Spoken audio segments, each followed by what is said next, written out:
Hi friends, ప్రభువైన యేసుక్రీస్తు నామములో మీకు అందరికీ నా వందనాలు. నా పేరు హానోక్. నేను కాకినాడ పిఆర్ కాలేజీలో డిగ్రీ ఫైనల్ ఇయర్ చదువుతున్నాను. మీ అందరి ముందుకొచ్చి నా యొక్క సాక్ష్యాన్ని పంచుకోవడానికి దేవుడిచ్చినటువంటి సదవకాశాన్ని ఎంతగానో దేవుని స్తుతిస్తూ ఉన్నాను. మా విలేజు న్యూజెడ్ పక్కన చెక్కపల్లి అనే గ్రామం ఫ్రెండ్స్. మా తల్లిదండ్రులకి నేను చిన్న కుమారుణ్ణి. నాకు అన్న అక్క ఉన్నారు. నేను ఏ విధంగా రక్షించబడ్డాను, రక్షించబడక ముందు నా జీవితం ఏంటి, బడిన తర్వాత దేవుడు నన్ను ఏ విధంగా తన మార్గంలో నడిపించాడో ఈ విషయాలను మీతో పంచుకోవాలని అనుకుంటున్నాను.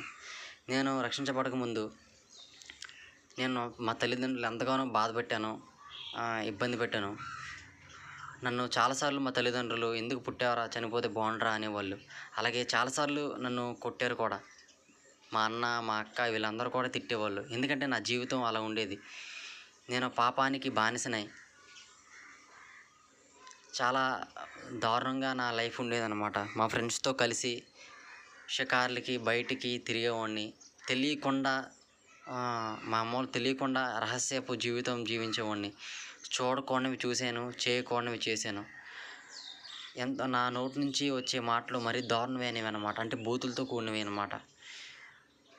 మా ఫ్రెండ్స్ అనుకుంటూ ఉండేవాళ్ళు, అమ్మో వీడికన్నా బూతులాడేవాడు మన ఊరిలో ఎవడో ఉన్నాడు అనేవాడిని. నేను అది చూసి ఆనందపడేవాడిని ఫ్రెండ్స్. అంత దారుణమైన పరిస్థితిలో ఉన్నాను ఫ్రెండ్స్. అంత విధంగా నేను పాపలో ఉన్నాను. నేను అలా ఉంటూ ఉన్నప్పుడు, అలా జీవిస్తూ ఉన్నప్పుడు నాకు నా తల్లిదండ్రులు ఏది చెప్పినా అసలు బోధపడేది కాదు ఫ్రెండ్స్. నేను మారాలని అనుకునేవాడిని కానీ ఫ్రెండ్స్, ఎలాగైనా మారిపోవాలి, ఈరోజు మారిపోదాం అని అలా ప్రార్థన చేసుకునేవాడిని ఫ్రెండ్స్. అయినా సరే నాలో మార్పు వచ్చేది కాదు ఫ్రెండ్స్. నేను మరలా నా జీవితంలోకి వెళ్ళిపోయేవాడిని. ఇలాంటి సమయాల్లో నా 10th అయిపోయింది ఫ్రెండ్స్. నాకు 10thలో 8.5 వచ్చినాయి. అయితే నాకు డిఆర్డిఏ సీట్ వచ్చింది ఫ్రెండ్స్, కాకినాడ శ్రీ చైతన్యలో. అయితే ఫ్రెండ్స్ అక్కడ నాకు ఒక ఫ్రెండ్ పరిచయం అయ్యాడు. అయితే తనతో నేను సహవాసం చేస్తున్నప్పుడు తను ఎన్నో విషయాలు నాతో చెప్పాడు ఫ్రెండ్స్. దేవుడు తను ఏ విధంగా మార్చాడో, తన తండ్రిని ఏ విధంగా మార్చాడో, ఇలా చాలా విషయాలు చెప్పాడు ఫ్రెండ్స్. తను కూడా నాకు దేవుడి గురించి చాలా విషయాలు చెప్పాడు ఫ్రెండ్స్. యేసుక్రీస్తు ప్రభువు నీ కొరకు నా కొరకు సిలువలో మరణించాడు, ఆయనే మనల్ని విమోచించేవాడని చాలా విషయాలు చెప్పాడు ఫ్రెండ్స్. ఆ విషయాలని చెప్తున్నప్పుడు నేను కూడా మారాలి అన్న తలంపులు వచ్చాయి, కానీ నేను ఎక్కువ మారలేకపోయాను ఫ్రెండ్స్. ఎక్కువగా ఇక ప్రార్థన చేయడం మొదలెట్టాను. దేవుడి సన్నిధిలో మొరపెట్టడం స్టార్ట్ చేశాను.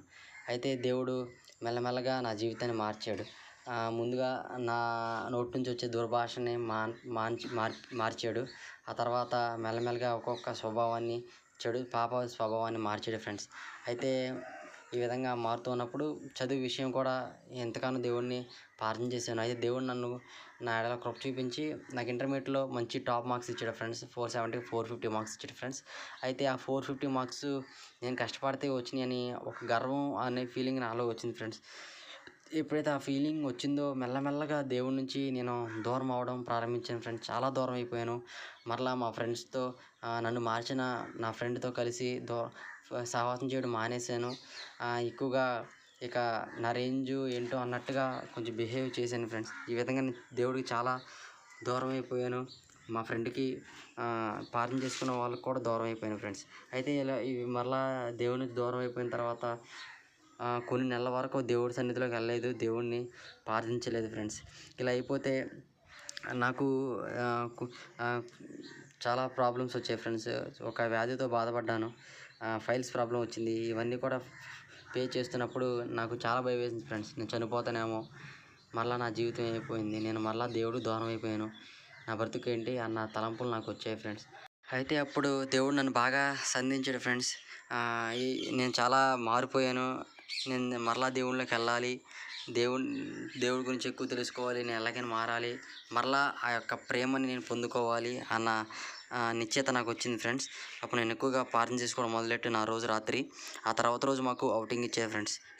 వెళ్ళంగానే నాకు 2 అన్నలు పరిచయం అయ్యారు. ఆ 2 అన్నలు ఈ స్టూడెంట్స్ అనమాట. ఆ అన్నవాళ్ళు పరిచయమైనప్పుడు అన్నవాళ్ళు నన్ను చూసినప్పుడు నన్ను ప్రైజ్ లార్డ్ అని చెప్పాను. అప్పుడు అన్నవాళ్ళు నాకు ప్రైజ్ లార్డ్ చెప్పి, ఏంటి తమ్ముడు ఒక్కడే వచ్చావు, ఏంటి తమ్ముడు నువ్వు చాలా కొంచెం బాధగా ఉన్నట్టున్నావు అని చాలా విషయాలు అడిగారు ఫ్రెండ్స్. నేను కూడా వాళ్ళకి నేనేమైతే ఫేస్ చేశానో, నేను ఏ విధంగా అయితే నా జీవితం ఏ విధంగా ఉందో అవన్నీ కూడా వాళ్ళతో షేర్ చేసుకున్నాను ఫ్రెండ్స్.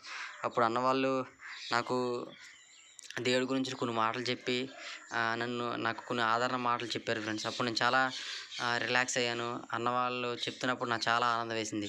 తర్వాత నేను అన్నవాళ్ళతో కలిసి జేఎన్‌టీయూకి వెళ్ళి వాళ్ళతో సంవాదం చేసి నిజంగా వాళ్ళతో కలిసి ఉండటం నాకు ఎంతగానో ఆనందం వేసింది ఫ్రెండ్స్. దేవుడు నిజంగా నాకు మంచి అన్నలను దయచేశాడు అని దేవుడిని స్తుతించాను. అయితే కాలేజీ అన్నవాళ్ళు నాకు నెంబర్ ఇచ్చారు. నీకేమైనా డౌట్స్ ఉంటే నాకు ఫోన్ చేయి తమ్ముడు అని నాకు చెప్పారు. అయితే మళ్ళా హాస్టల్‌కి వెళ్ళంగానే నేను మరలా నా జీవితాన్ని మార్చుకోవడం ప్రారంభించాను. అన్నవాళ్ళు నాకు కాల్ చేసేవాళ్ళు, "తమ్ముడు ఎలా ఉన్నావు? బైబిల్ చదువుకుంటున్నావా? ప్రార్థన చేసుకుంటున్నావా?" అని అడిగేవాళ్ళు. నేను అన్నయ్యకి చెప్పేవాడిని, "అన్న నాకు బైబిల్ చదవడం రావట్లేదన్న. ఎక్కువగా చదువుకోలేకపోతున్నాను. అర్థం కావట్లేదన్న" అని చెప్పినప్పుడు అన్నవాళ్ళు ఏ విధంగా బైబిల్ చదువుకుంటే అర్థమైద్ది, మార్నింగ్ లేవగానే ఏ విధంగా చేసుకుంటే బాగుంటుంది, దేవుడితో ఏ విధంగా గడపాలి అని చాలా విషయాలు నాకు చెప్పారు ఫ్రెండ్స్. అవన్నీ కూడా నాకు చాలా బాగా ఉపయోగపడ్డాయి. క్వైట్ టైము అలాగే బైబిల్ని ఈ విధంగా అర్థం చేసుకోవాలి ఈ విషయాలు చాలా విషయాలు చెప్పారు ఫ్రెండ్స్. అనిల్ అన్న, శశి అన్న అయితే మా కాలేజీకి వచ్చి నాకు క్వైట్ టైం జిరాక్స్ ఇచ్చి ఈ విధంగా చాలా హెల్ప్ చేశారు ఫ్రెండ్స్. అయితే నాకు డౌట్ ఉండేది, ఏ విధంగా రక్షణ ఎలా వస్తుంది, మారుమనసు ఎలా పొందుకోవాలన్న విషయాలు నాకు తెలియదు ఫ్రెండ్స్. అయితే దానికోసం ప్రార్థన చేసుకుంటూ ఉన్నప్పుడు నేను ఒకరోజు ఇక దేవా నన్ను రక్షించు, నన్ను కాపాడు, నాకు మారుమనసు దయచేయని ప్రార్థన చేసుకుంటూ ఉన్నప్పుడు నేను ఇక అలా జరుగుతూ ఉన్నప్పుడు డిసెంబర్ 31 చర్చికి వెళ్ళాను ఫ్రెండ్స్. అప్పుడు పశ్చాత్తాపంతో వెళ్ళాను ఫ్రెండ్స్. అప్పుడు దేవుడు నాతో మాట్లాడాడు, నీ జీవితాన్ని మారుస్తున్నాను, నీలో రాతి గుండెని తీసేసి మాంసపు గుండెని ఇస్తున్నాను, నీకు నూతన స్వభావాన్ని దయచేస్తున్నాను అని చాలా విషయాలు మాట్లాడారు ఫ్రెండ్స్. అప్పటి నుంచి నేను దేవునిలో ఇక బలపడ్డం చేశాను ఫ్రెండ్స్. దేవుడు ఆ రోజులు నన్ను బాగా దర్శించాడు ఫ్రెండ్స్. ఆ రోజే నేను రక్షించబడ్డానని నేను నిశ్చయించుకున్నాను. దేవుడు సూటిగా నాతో మాట్లాడాడని నిశ్చయించుకున్న అప్పటి నుంచి నేను ఇక బలపడ్డం, దేవుడి గురించి బతకడం ప్రారంభించాను ఫ్రెండ్స్. తర్వాత మళ్ళా డిగ్రీ కూడా కాకినాడలో చదవడానికి దేవుడు సహాయం చేశాడు. అక్కడ జాయిన్ అవ్వగానే నాకు అన్నవాళ్ళు పరిచయం అయ్యారు. ఈయూ పరిచయం అయింది. నిజంగా ఈయూ పరిచయం అయిన కాడ నుంచి ఆ ఫెలోషిప్ ఎంతగా ఎంజాయ్ చేశానంటే నిజంగా నాకు మంచి ఫ్యామిలీగా ఎంతగానో సహాయం చేశారు. ఒక తల్లిదండ్రుల్లాగా దేవుళ్ళు ఏ విధంగా బలపడాలి, ఏ ఏ దేవుడి గురించిన విషయాలు ఎన్నెన్నో బైబిల్‌కి సంబంధించిన విషయాలు తెలుసుకోవడానికి ఎంతగానో నాకు చాలా ఈయూ హెల్ప్ చేసింది. ఈయూ ఉండటం వల్ల నేను ఈరోజు మీ ముందుకొచ్చి ఈ విధంగా సాక్ష్యం చెప్తున్నానంటే కేవలం దేవుడి కృపను బట్టి ఈయూ వల్లే. కాబట్టి ఈ విధంగా నా సాక్ష్యాన్ని మీతో పంచుకోవడానికి ఇచ్చినటువంటి అవకాశం కొరకు దేవుడిని ఎంతగానో స్తుతిస్తూ నా సాక్ష్యాన్ని ఇంతటితో ముగిస్తున్నాను. అందరికీ వందనాలు. థ్యాంక్స్.